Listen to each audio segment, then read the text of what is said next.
My name is Jakob, and I'll be your moderator today. I'm joined by brilliant Brittni Bowering, who is a content strategist and expert workshop facilitator. Brittni delivered over 100 workshops to companies like Twitter, Google, and Lufthansa. And today she will be giving us her expert advice on how to prepare for a remote design thinking workshop. We recently published a super cool article and a video featuring Brittni's advice. So be sure to check that out. And before we get started, just a couple of housekeeping things. We are recording this webinar, so you'll be able to access it later on our YouTube channel.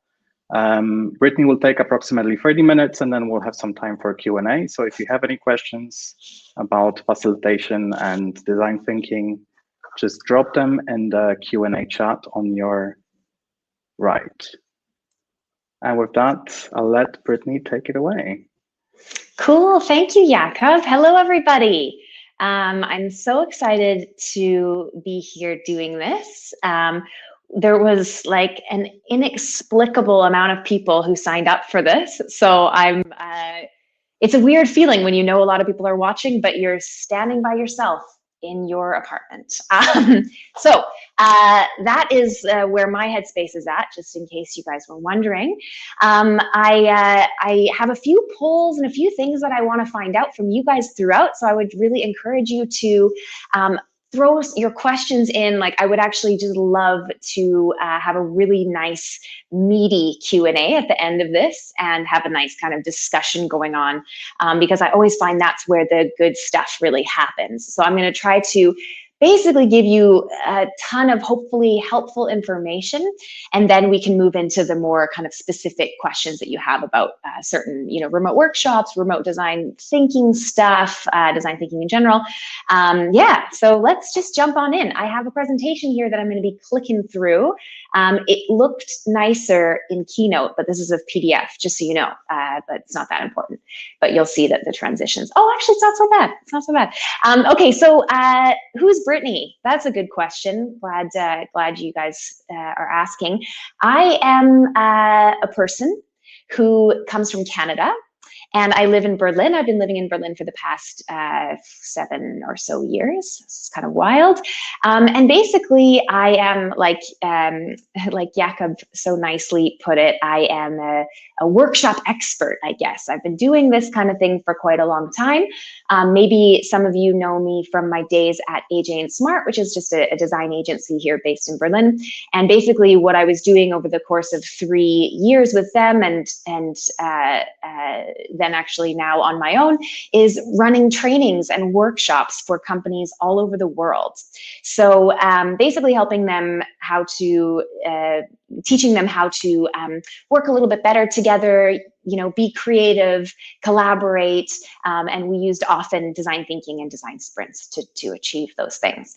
So I recently went out on my own. So just before Christmas, I went off and I started freelancing right before good old COVID hit our world, and had to very quickly sort of, change how I was working pretty drastically, because I was always in the room with my clients, always, conducting these trainings with lots of people present, and I had to start doing it all remotely. And so it was a bit of a shock, but I've learned a ton, and that's kind of the idea here, is I want to just sort of tell you everything that I've learned, and hopefully it will be helpful for you, so you can kind of jump over these hurdles that I found quite upsetting at the beginning. So that's a little bit about me. Oh, let me just go to the next slide. There we go. So today, what we're going to be talking about a little bit more specifically is delivering remote design thinking workshops.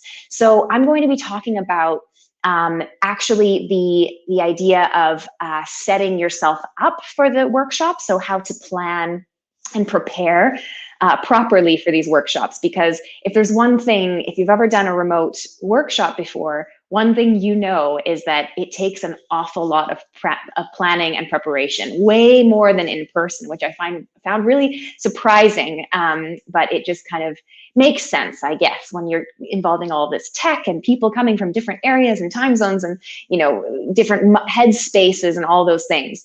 So we're going to be talking about planning and preparing for a remote design thinking workshop, and I have a poll I have a question for you guys before we kind of get into it. I'm wondering what experience you have with design thinking. If you're a newbie to it, if you've, been in a workshop before, if you've facilitated maybe even once or twice, or if you're a complete pro and you shouldn't be attending this webinar anyway. You should be facilitating the webinar.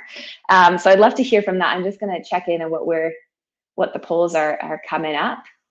Cool. Okay, so some people are brand new. Awesome.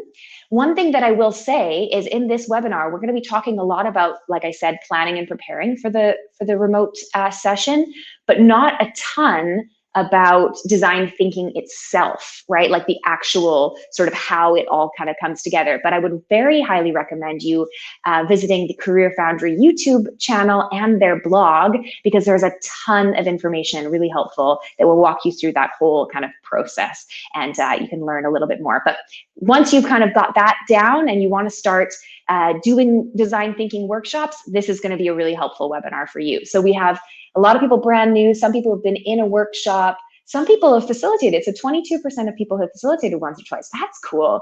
And then a couple of show-offs are pros, which, fair enough. Okay, cool. Let's jump in. I've been blabbing. So basically, on the agenda for the webinar today, we're going to talk about defining your design thinking challenge, a few tips and tricks around doing that properly, onboarding your participants, super, super important step that in a remote design thinking workshop, it just cannot be missed. It's really key. Preparing your agenda, so how to actually figure out your agenda for your workshop, some key questions to ask yourself and how to organize that. Tools and tech. So we'll talk about, my favorite tools, the things that I think are super important to consider when you're doing remote workshops. Some best practices for remote workshopping as a whole, generally. These ones you can take into any workshop or meeting that you're facilitating. They're just, I found them to be very helpful. And then we're going to go into Q&A and a little discussion, probably, I'm assuming. Okay, great. So first things first, defining your challenge. So these are, when defining a challenge to work on, in terms of, a design challenge of some kind, it is actually kind of a difficult process. And this is something that I find people always kind of struggle with a little bit at the beginning, because how can I figure out what is too big of a challenge, what's too small of a challenge, what's the perfect size? And so these are some questions that I often find really helpful if you're questioning your challenge in general. So the first thing is always ask yourself, is this challenge too big? So obviously you can't solve everything at once in a design thinking workshop within like 3 hours, right? So you need to really think about whether or not it's a feasible challenge, right? Is it something where there's a really clear user? That's a really good question to ask yourself. Is it something where you feel like the ideas coming out could be easily testable? That's a really good question to think about.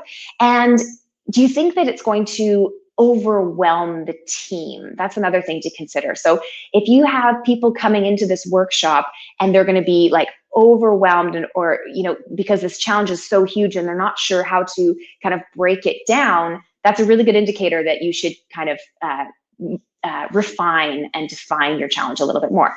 The cool thing about starting a design thinking workshop with a big challenge is that design thinking is designed to actually help you shape your challenge and scope it as you go. So don't be too worried if you do go in with kind of a bit of an open, big challenge that you feel like maybe is too big to tackle. You will actually be able to scope it, but you definitely want to make sure that you do that in order to make sure that your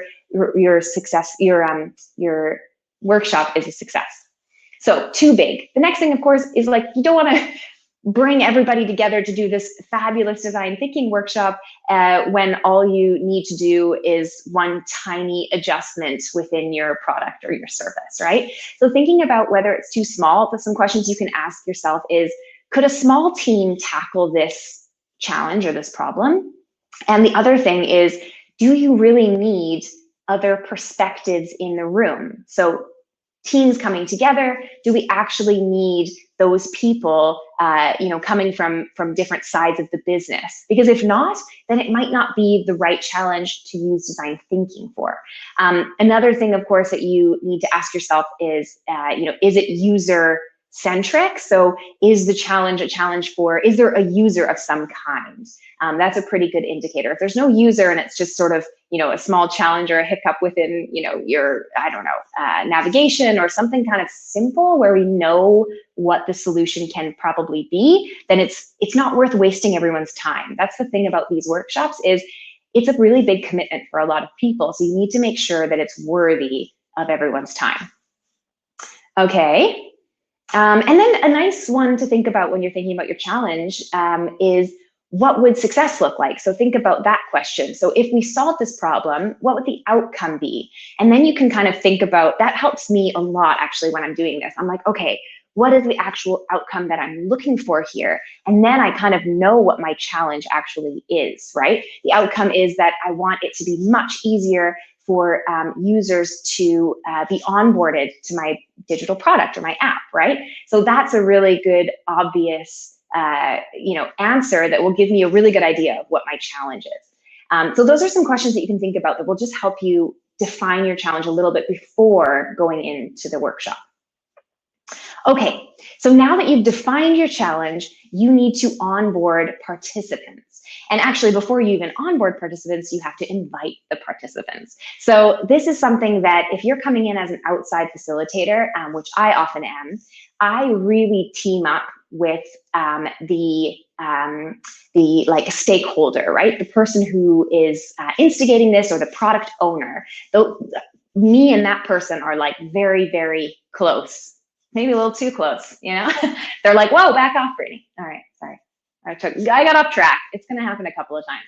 So the idea here is that you want them to invite the right people into the room. So the success of your design thinking workshop does actually hang on having a good group of people in the room with you. So you want them to they'll know who should be there and who maybe shouldn't be there. So make sure that you coordinate with them on who should be invited. And then you're going to all together have this onboarding call. And that is like before the workshop even begins. So usually I would do something like this about a week, maybe even 2 weeks before my workshop. I would have this onboarding call, and it's so important. This is like the kickoff to a successful remote workshop, is making sure that people are onboarded properly. So what you're going to do in that onboarding call is you're going to present everyone with the challenge. So you're going to, tell them what we're working on, get everybody kind of hyped up about it. You're going to get and set expectations in that call. And that's something you'll probably also do again when you start the workshop in another 2 weeks time. But it's so good to do this right off the bat.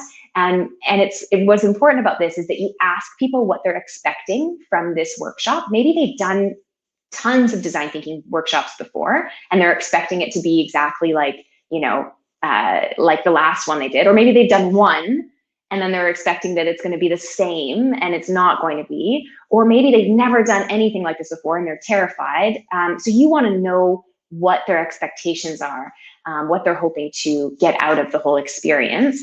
And then what's super important is not only getting their expectations, but setting their expectations. So if someone says to you, well, I'm really expecting that we're gonna solve all the problems that are on my team, whatever, some big crazy thing that we couldn't possibly solve.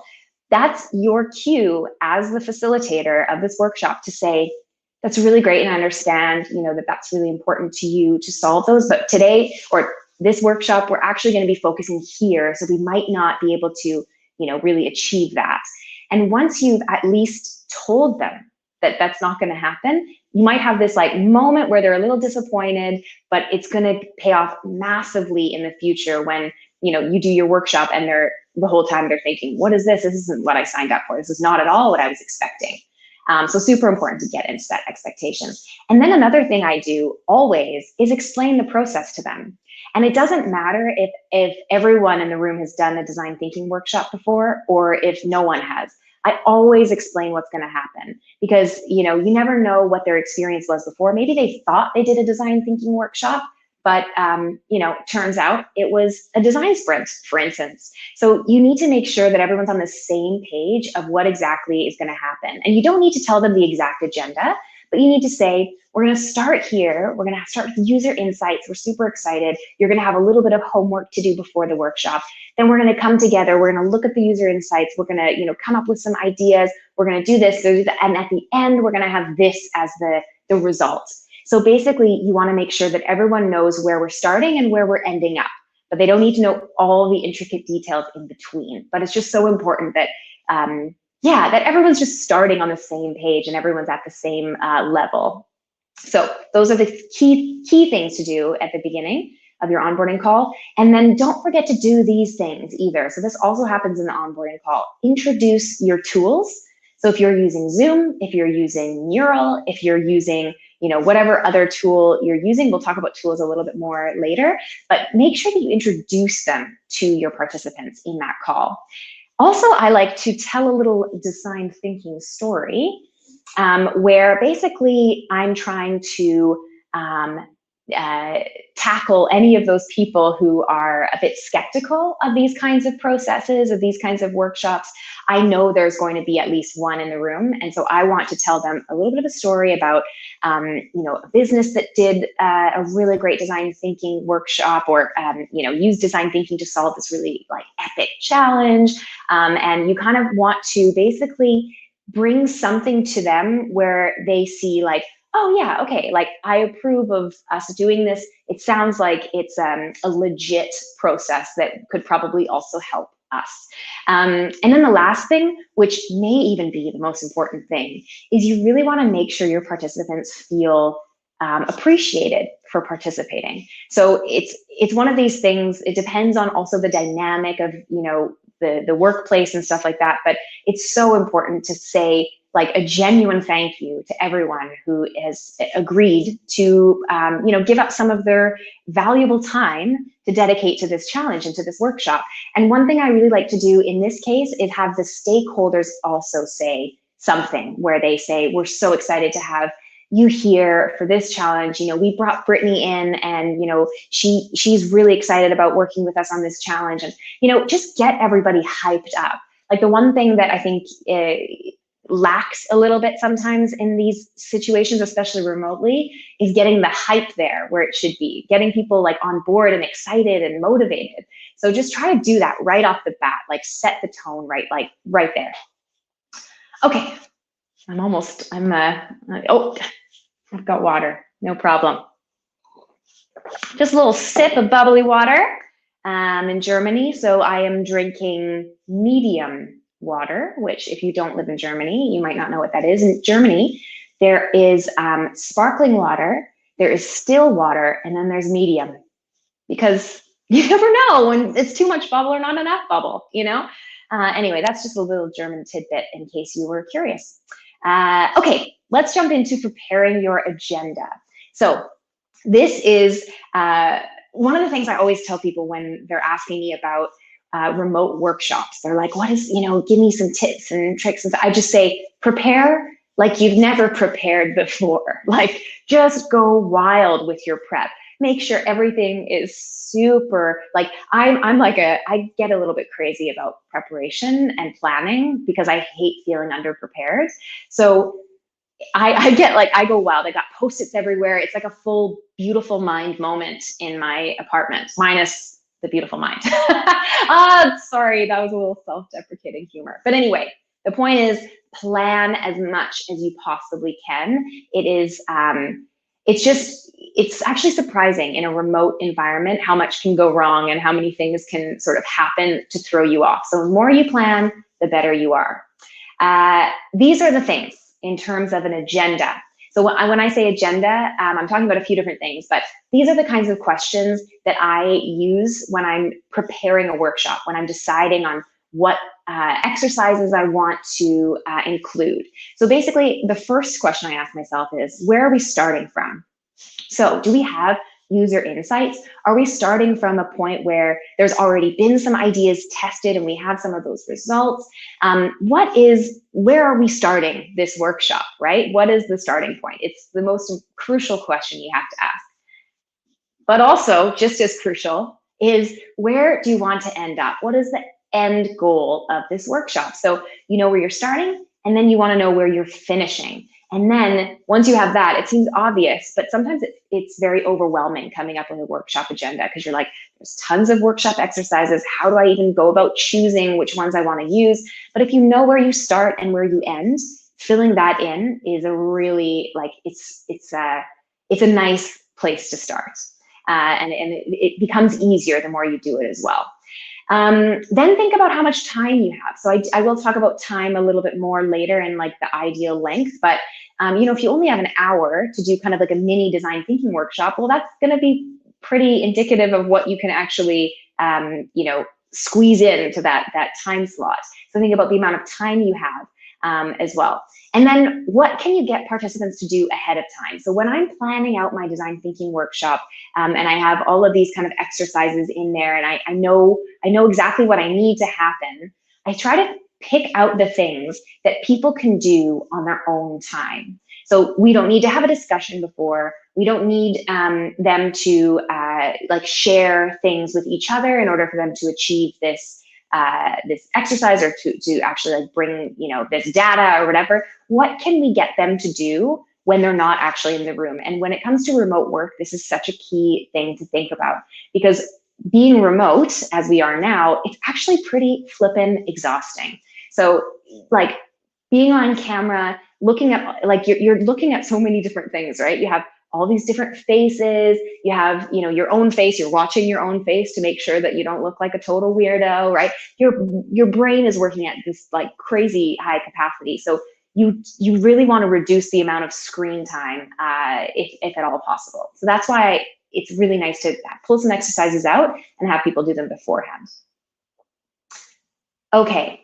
Keep in mind. So this is kind of, in terms of agenda, what you need to sort of think about. Keeping it shorter is always a good idea. When it comes to remote workshops, just like I said before, just keep it short. I find that people kind of max out at 3 hours, and that's with breaks. But if you do a full day design thinking workshop, you just need to be prepared that it's going to be exhausting for the people, and it's going to be extremely exhausting for you as a facilitator, like massively. So definitely keep that in mind. Maybe try breaking it up into several different days. Have it, maybe do it one section 1 week, and then the next week come back and do the next section. Anything you can do that reduces the amount of time people are on the screen is going to be really helpful. So also keep in mind, everything will take longer, absolutely everything. So when you are planning this exercise that usually takes 15 minutes when you are doing it in the room with people, plan for that to probably take about 25 minutes. And it's just kind of crazy. I always thought that remote workshops would take less time, but it turns out I was dead wrong, and they take way more time. You're thinking about, the technology, and people are late getting to their laptop, or, there's all those hiccups when you're talking to each other, and it's like, oh, do you want to say something? Do you want to say something? There's like, it just, everything just sort of, because it's a bit of an unnatural environment, everything takes a bit longer, I find. And please give your participants regular breaks. This is so important. And I've made the mistake in the past, you guys, where I basically skipped over breaks because I thought, okay, well, we have to just get this done, and I can't afford the time that it's going to take for us to break for 10 minutes. And I've regretted it massively. So basically what happens there is everybody gets completely drained. Everyone is just totally spaced out. It actually is amazing what even 5 minutes of everyone just getting up from their laptop and looking out the window, or maybe even going outside for a few minutes, that will really change the energy. So try to always do a break every hour of your workshop and plan for it. Plan for the breaks. Okay, we're going to do some remote workshop best practices. So I have another poll here for you guys. I want to know what you think is difficult about facilitating. Yeah, here it comes up. So the hardest thing about facilitating a remote workshop. I'd love to hear what you think about that. I'm going to go into the polls here, open polls. Okay. Cool. They're coming in now. Awesome. Keeping the energy up is always one that I hear a lot of. Getting the team to contribute, that's another one. So those two are they're similar, of course. Keeping the energy up in the room is in like what, 8 different rooms, is a task and a half. And getting the team to contribute is also difficult. But both of these things can definitely be tackled, and I will talk to you a little bit more about how. So first of all, yeah, I'm going to go through the best practices, and then maybe I'll come back to this poll and kind of zero in a little bit more on those 2 things. So, oh my gosh, I'm sorry. That was literally a brain fart. I even made the fart sound. I'm sorry. Okay, remote workshop best practices. Here we go. The first one is these are all like kind of more like technical best practices while you're actually doing the workshop. So, use hand gestures. So this is one that I learned right away and really loved, actually. So one thing that I tell all the participants is I say, okay, if I ask you guys if you understood the exercise, if you're ready to move forward, if I could ask you to just use your thumb to tell me yes or no, if you instead of everyone, 8 people being like, yeah, I get it. No, I didn't get it. And then you have all these voices and it's just a full nightmare. So use hand gestures. Also, little like second thing that helps, or the second reason why this is great to use hand gestures is even though it gets people to move a little bit, like only a small amount, they're still moving. And this is important, right? And also, like, who can give a thumbs up without like putting a bit of a smile on your face, I mean, I can't do it. I think it's impossible. And that's what I found in workshops as well. When you're like, thumb up, everybody, and everyone kind of laughs and they're like, thumbs up, I don't know. It's a weird thing, but humans are weird. So that's just how it goes, I guess. The other thing is, if you have a question, if people have questions, I get them to put their hand up. There's also like in Zoom, there are these emojis, right? Where people can like put a little emoji in the corner of their video. I try to discourage people from doing that because I think it's really nice if you actually get them to move around and kind of interact that way. So hand gestures. You can also, I mean, if you're going wild, you could create your own like fun, nifty hand gestures, where you're like, this means I need a break. I don't know. Just a thought. The next one is to encourage interaction. So at the beginning of a workshop, just like I did today, I said to everybody, I'd love if you asked questions and answered the polls and just, participated as much as possible because it will make it really nice for us. It'll make it a nice experience for everybody. So encourage people to comment, encourage discussion, encourage them to raise their hand and ask questions. And just even saying that out loud lets people know that, okay, this is allowed and now I can just do it.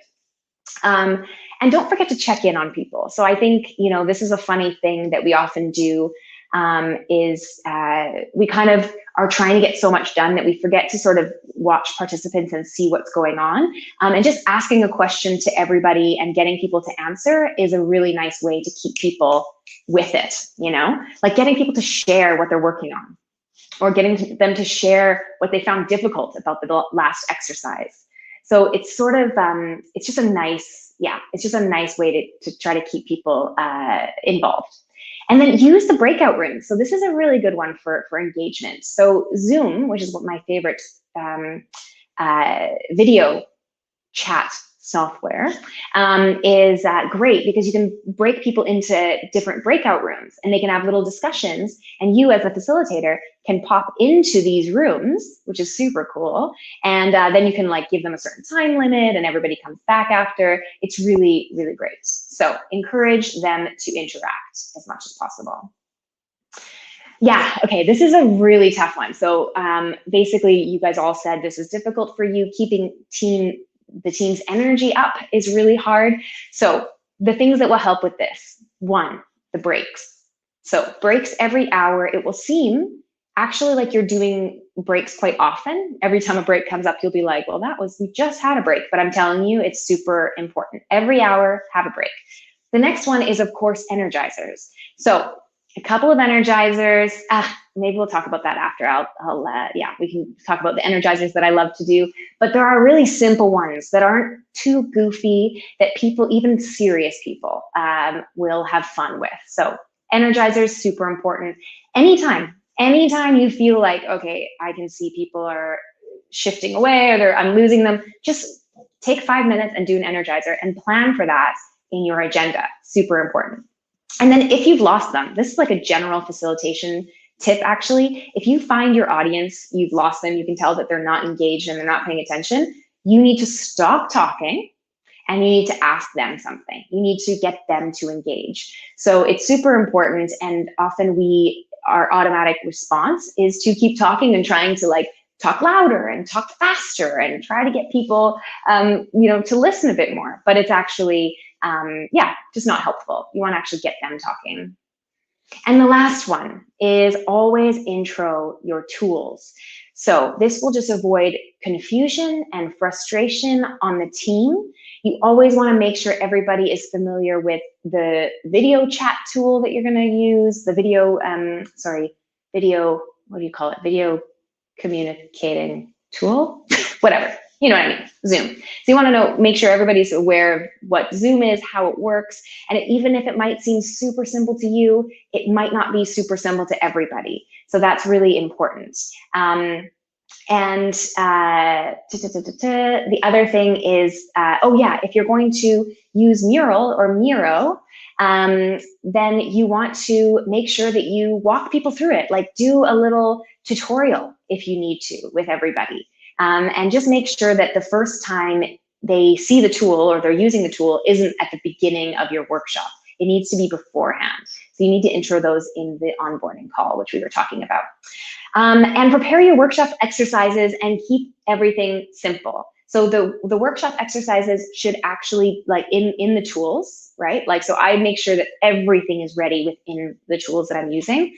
So Mural, I have everything set up for every exercise. I keep it super simple and straightforward for everybody, just so that there's no, just so that people can keep up, basically. Okay, these are some workshop rules that I give all my workshop participants. So the first one is use a headset. I have this really awful headset.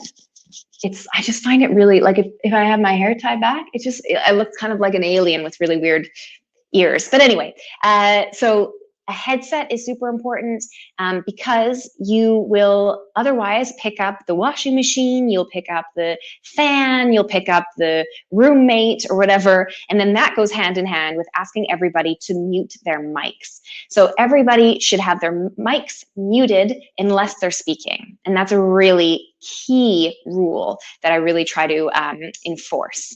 The next one is that you're going to ask everyone at the beginning of the workshop to keep their video turned on. So unless there are, there's of course instances where people need to step out or they need to take a call or their kid runs into the room and they're like, okay, I need to turn my camera off and deal with my child. That is an exception, but the idea here is that everyone should have their video on. You don't and make it a rule, right? And the thing about people saying like, oh yeah, I can't follow that rule, is if you've gotten them to agree to it at the beginning, people when they agree to things, their natural inclination is to keep it going, right? Is to fulfill that promise that they made.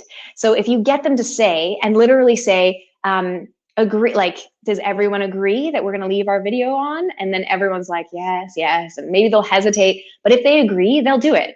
Unless they're a real nightmare, which sometimes you're going to have somebody who's a real nightmare, and that just happens.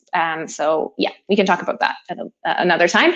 And then during the breaks, when you take your breaks, tell everyone to switch off their camera and to mute their mic, because you don't want to hear what's going on in the bathroom, right? When people are on the break, okay?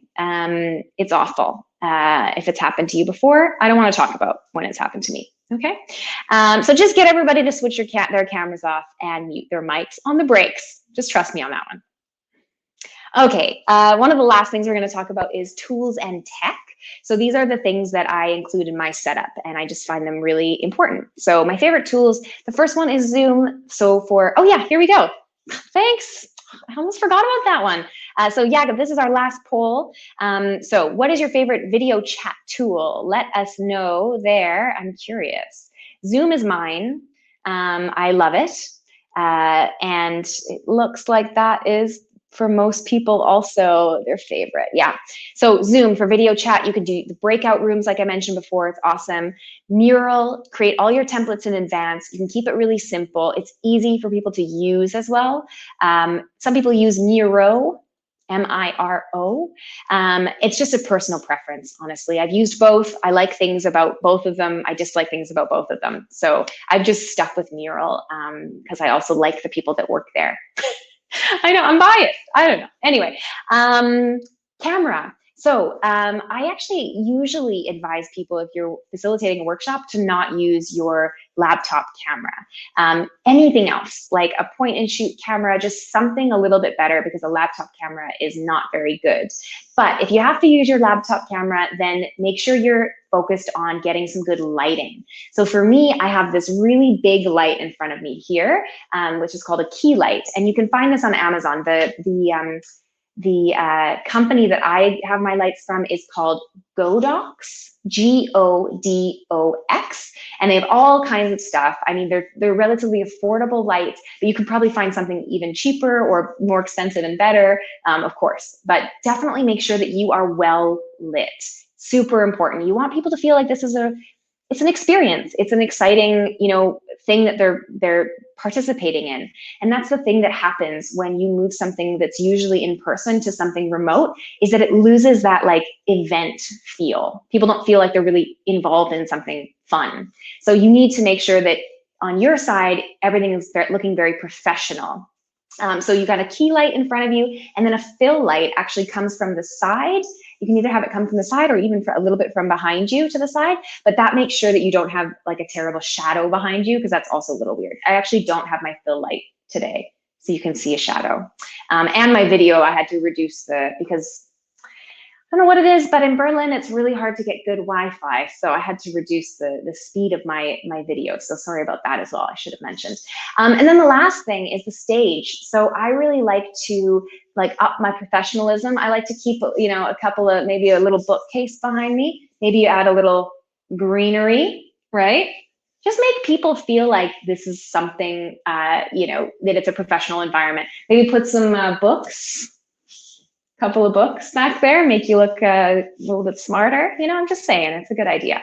So that's all about the tools. And you can keep it simple, but just remember that you want to be seen and you want to be able to be heard. So using an external mic is also really nice sometimes.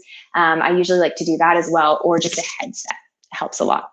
Okay, guys, that's the last of I went a little bit over time, I think, but it's time for Q&A. I think I saw tons of questions coming in, so I'm really excited to answer some. And I think Jakob's going to come back in a few seconds. Here he comes. He's coming in. I am back in the room.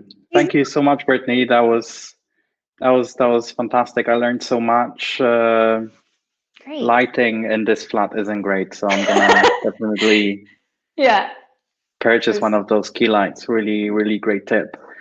So we have quite a few questions. One from Matthias is really, really great. Where does your engagement with a client often start? Do you sometimes use the workshop itself to discover challenges, or do you always set them with the team beforehand?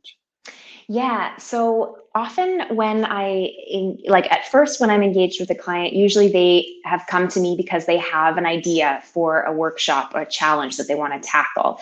So it's usually quite clear, what we're working on. If not, if they think, we have got all these challenges, we're not really sure what to tackle first and what we need your guidance on that, then I would definitely do a session beforehand where we would kind of break, they often say, we'd cut the elephant is a term that they always say. So it's like, how are you going to cut this huge, massive challenge into some actually manageable chunks? So I would do a workshop like that with them.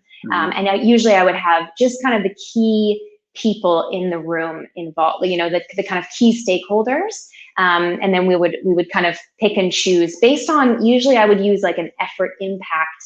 Once we've broken down the challenge a little bit, I would put it on an effort impact with them so that they can figure out what they want to tackle first, what's going to have the highest impact and lowest effort that we can kind of just jump into. So you just mentioned defining a problem. Could you give us an example of a well-defined problem and maybe an example of too broad? Yeah, so I think a really well-defined problem, an example that I worked on in the past was a company has, they have a lunch room, right? Like everybody eats lunch in the same place, kind of like in that kind of Google style where it's like a big restaurant and, you know, everyone comes in. But the problem is everyone always comes to lunch at exactly the same time, and there's long lines constantly, and it's just sort of a bit of a nightmare for everybody at lunchtime, which is supposed to be like them providing lunch is supposed to be this really nice thing, but it kind of loses its, you know, it's fun and whatever. It loses its fun because you have to wait in line for like 45 minutes to get your food. So that was one, I thought that was a really great sized challenge. It was like, how do we improve the process behind, you know, our employees being able to have a nice lunch experience? And so the thing there is there's a really specific user. It's our employees, right? We also have access to them, which is a really great thing. We can even like, to get the right insights from them, we can even like accompany them on their like journey to get lunch, which is always a really cool thing with, you know, with design thinking. We want to actually get as much user insights as possible. So being there with them to be able to ask them some questions about what's going on and how they're feeling and what would we, you know, what they could imagine being, you know, better or worse or whatever, asking them all these questions as they're experiencing is really, really helpful.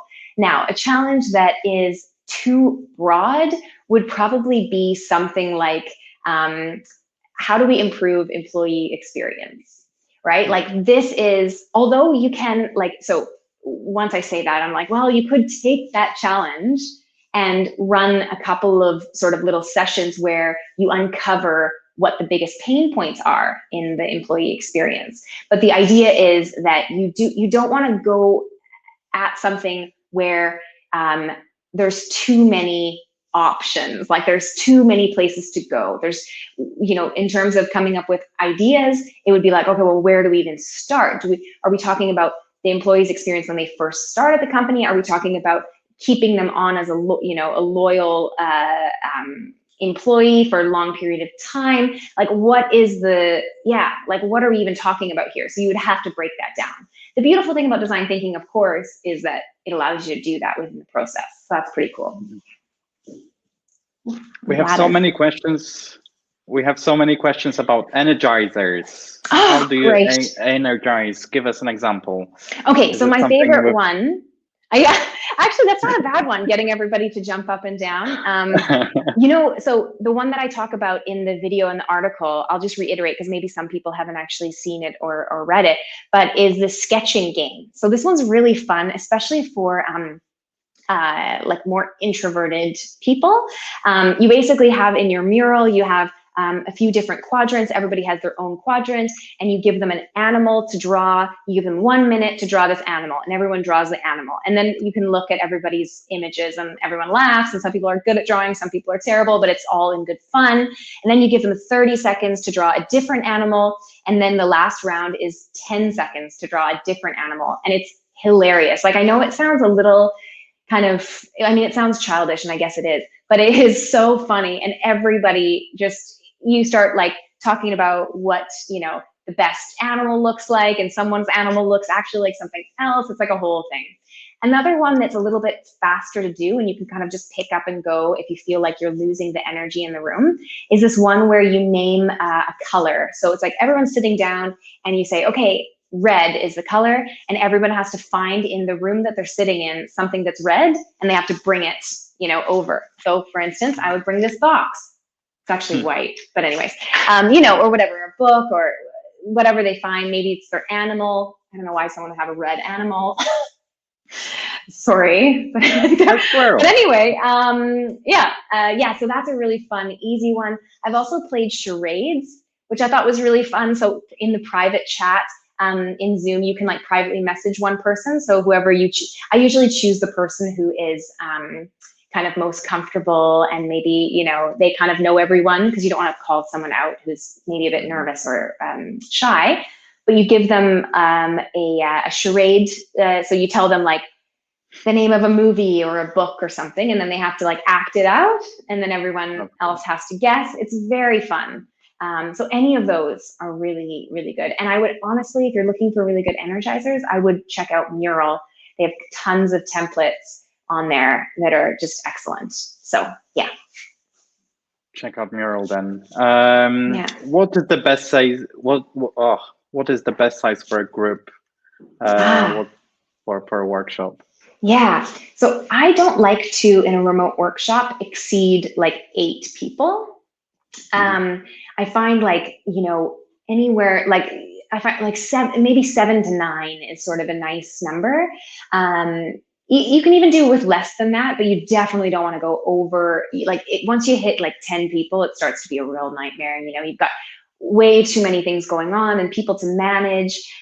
So usually then if I have that many people, I would maybe even try to like kind of break them up and maybe do this design thinking workshop with both of them, but in different stages or, different times. Because you don't want to have, the group size is actually just so crucial. Also, everything will take super long if you have too many people. And it can really bog you down.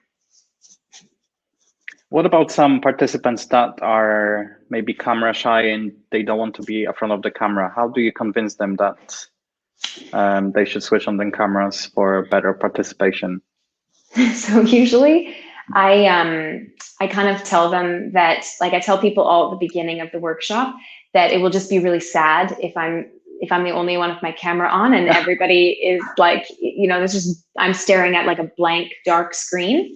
But of course, that's not everyone can get away with saying that. I think that honestly comes from setting expectations. So the thing about what goes wrong in workshops often can be resolved by expectation setting. So once you onboard everyone, if you tell them right in the onboarding call, look guys, we're all going to have our video on, the session is short. So it's really important that we actually interact, and it's important to keep the energy up. It's important to keep everybody motivated, including myself. And it's just basically being a bit human to them. You know what I mean? Like just being honest and saying, I need you to actually have your camera on because this will actually really affect the success of this workshop. And if they have a real problem with it, I would probably talk to them individually and find out what the actual issue is. And then, I would always make exceptions if there's something, maybe they just had some surgery done. You just never know, Jakob. You never know what the actual deal is, But yeah, I find that when you're honest and upfront with people and just genuinely ask them to contribute and to, do these certain things, they will. Great. You just spoke about an onboarding call, and there's a question about that from Amanda.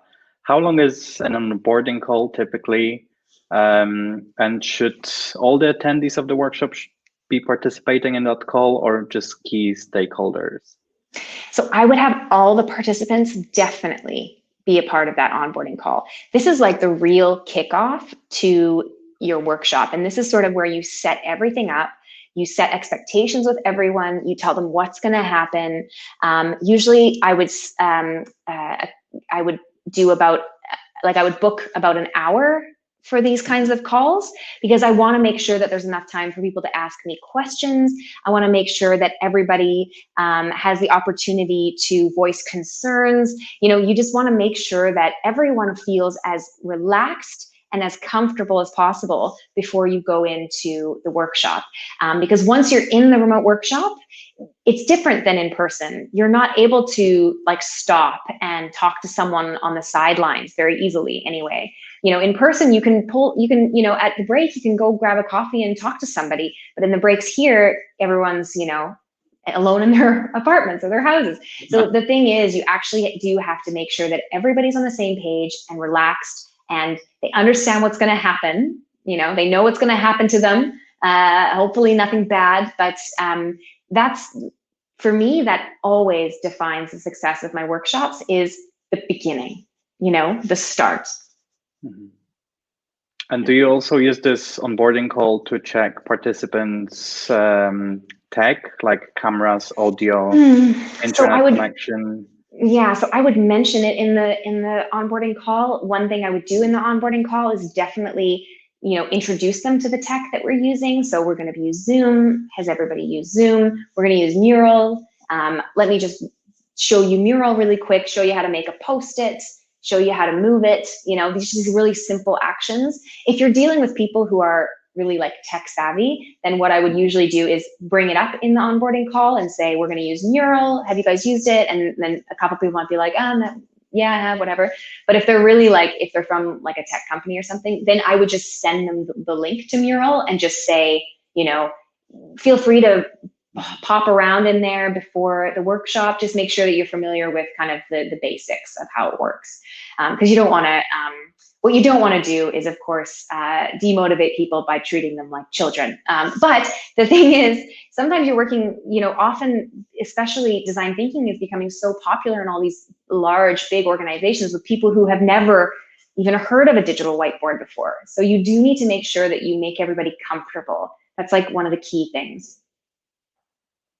And what would you say are the main differences between running a remote design thinking workshop and an in-house face-to-face workshop? Yeah, so I mentioned, we should be paying attention.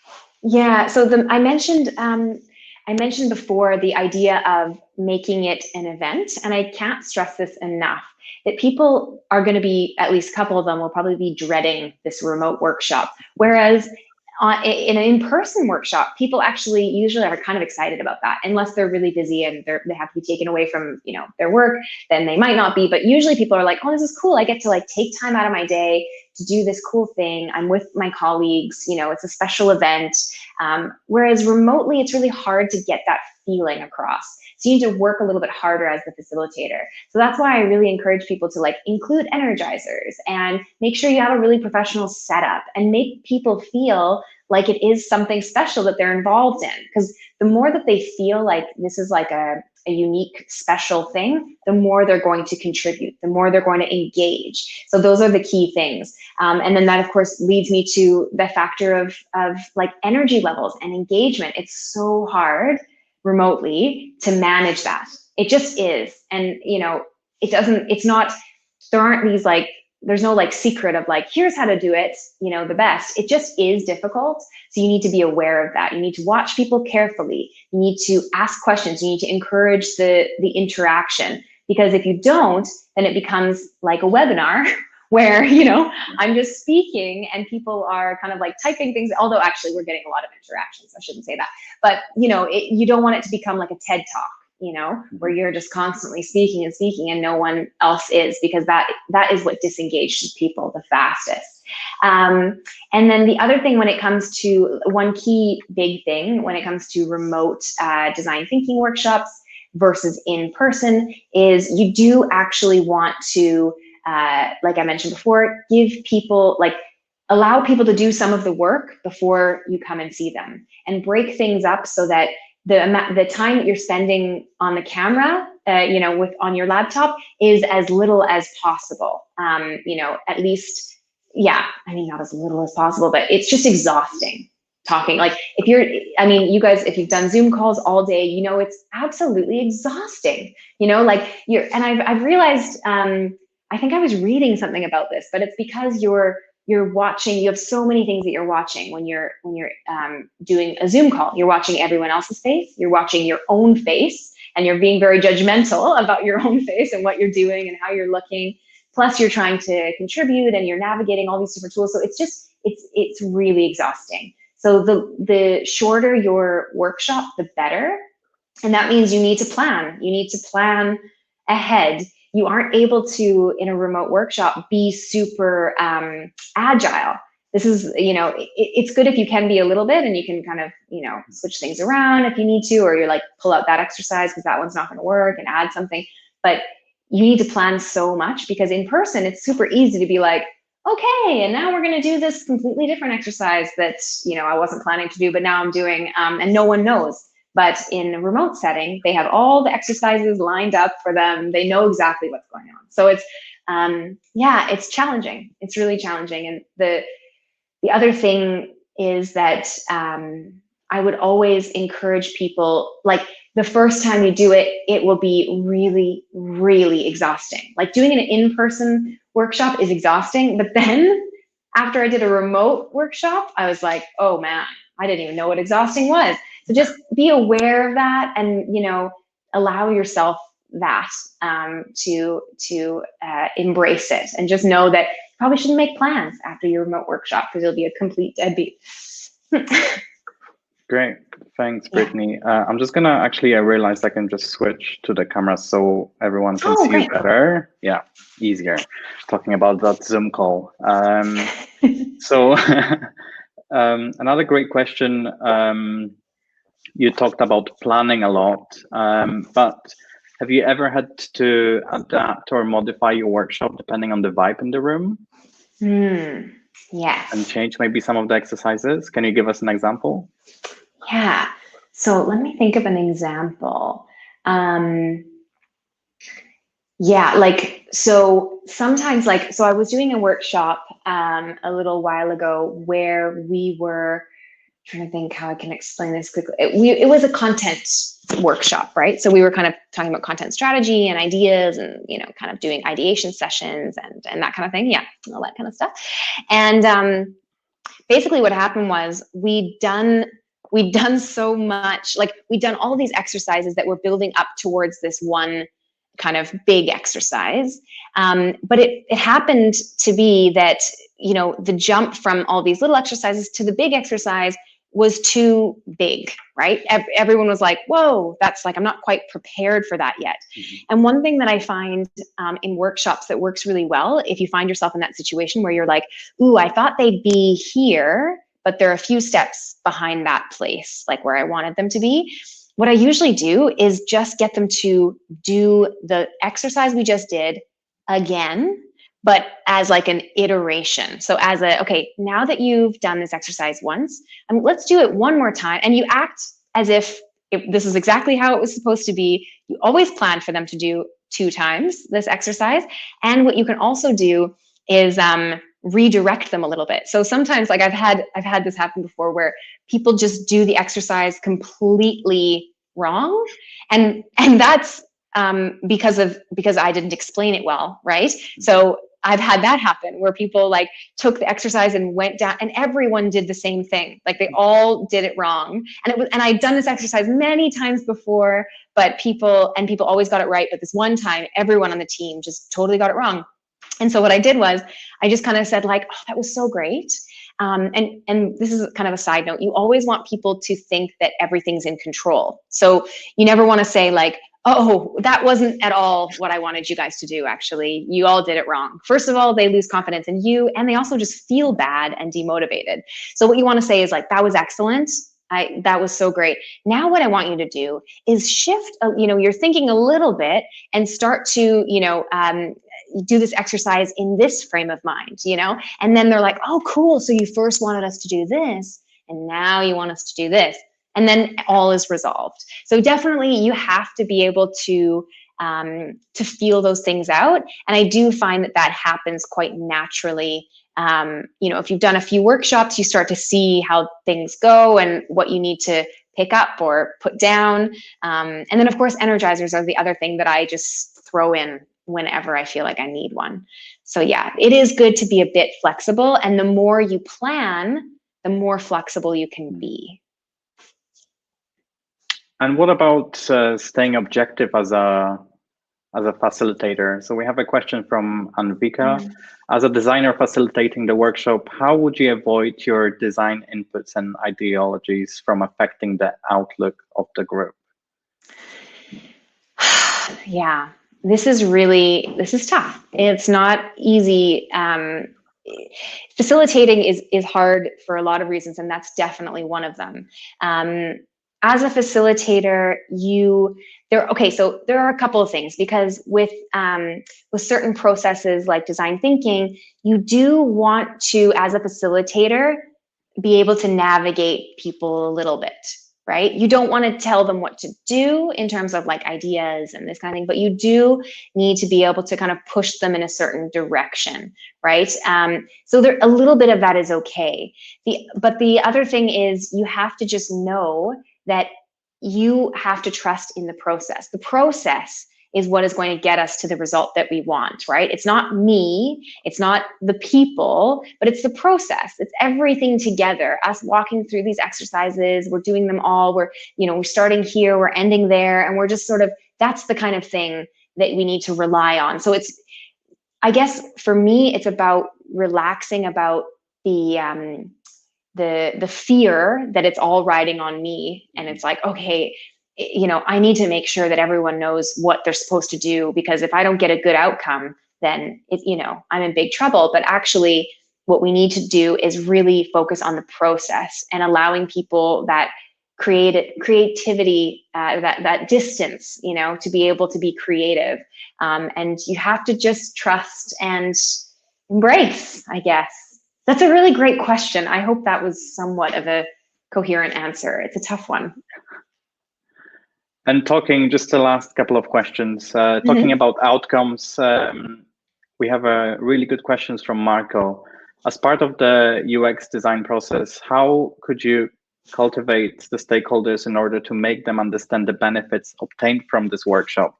So I guess it's a question about how do you make sure that the outcome of the workshop actually gets implemented into a real life?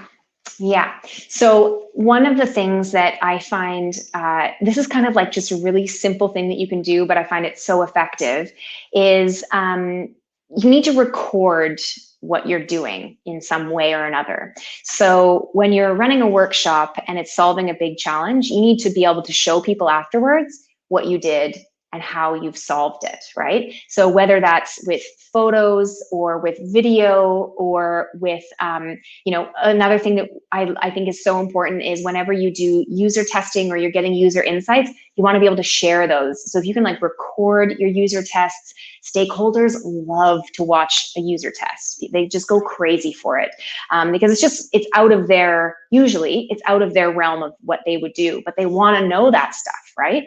So you need to make it super easy for them to see what you've done, where you've started and where you've ended up and how you got there. So, making sure that they know that the reason why we're working on this challenge and why we came up with this outcome is because the people who buy our product and use it told us that's what they want, right? They told us that is, that they'll spend money on that, or they'll be a loyal customer to us if we provide them with this. Because if you show people a solution without any evidence, of course they're going to say, well, why should we go ahead with this? Like this, that looks like a lot of work in order to implement that. Looks like a lot of money that we have to spend.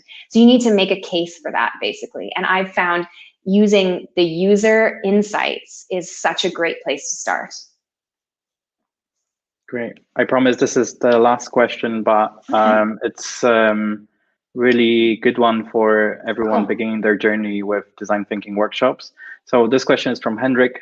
How do I make clients believe that an entry-level workshopper can handle the facilitation? Yeah, this is a really great question. So, okay, so what I would say going into, I wouldn't advise as a first-time facilitator to undertake like a big design thinking workshop, like a 3-hour design thinking workshop. To me, that is really bold. And if you're doing that, I mean, go for it, all the power to you. But I would always advise that you start small and you build up your skills a little bit before you go into to say, I'm going to now design, do our design thinking workshop. And I've never facilitated anything before. There's obviously people are going to, maybe not trust your abilities. But if you can prove to them by maybe saying, hey, we have this our weekly stand-up, or we have our monthly, town hall meeting where everyone comes together, and I'd really like to host that and kind of facilitate it. And, could I have the opportunity to do that? And it's maybe a 1-hour session. Of course, most managers would actually be really excited that you're, moving forward and that you're excited about learning and improving. So I would be surprised if they didn't let you at least do something that's in the direction of facilitating. Then maybe I would say, okay, I have this exercise, this kind of like short workshop that I want to facilitate with the team to get some ideas, for whatever, improving the onboarding process, whatever. Probably a smaller challenge is actually better to do. But anyway, in proposing that, and then now that you've done this meeting, then they'll be like, okay, well, yeah, like they were pretty good when they facilitated the meeting, so let's let them have the floor again for this workshop that they're excited, and it's sort of just about the slowly taking those steps to the point where once you ask to do this design thinking workshop, your manager, your boss is going to be probably excited to have you do it because you've been showing them that you can do it, right? So that's always what I advise for those kinds of things. But you will not get better without doing it. That's the unfortunate, harsh truth. So start with your team, and start small, start with short stuff, and then build from there. Fantastic. Brittni, thank you so much. And thank you to all our attendees for participating and chatting and posting questions. Thank you all so much. If you have any questions about Career Foundry programs or any questions about running a remote design thinking workshop, make sure you just drop us a message and reply to those follow-up emails that we're going to send in a minute. So once again, thank you so much and see you next time. Thank you, everybody. Thanks so much.